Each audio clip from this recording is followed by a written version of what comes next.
Okay, in this video I'm going to show you the correct way to set the tension on your bobbin holder.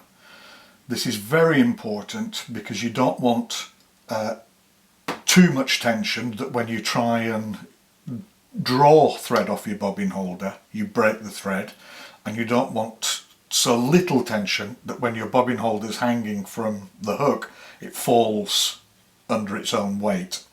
So how you do this is you take a spool, you place it on your bobbin holder, and then you can try and draw off tying thread. You want this to be a smooth action and still with a little resistance, a little tension, just enough that you can work with it. So what you need to do is, if the tension is too much, you take both spigot arms and you pull them out from each other and just hold them in position. This will release the tension on the bobbin. If the tension is too little, you have to cross the spigot arms and push them in over each other. This will increase the tension.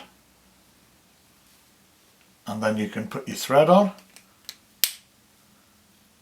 and give it another go. Thanks for watching.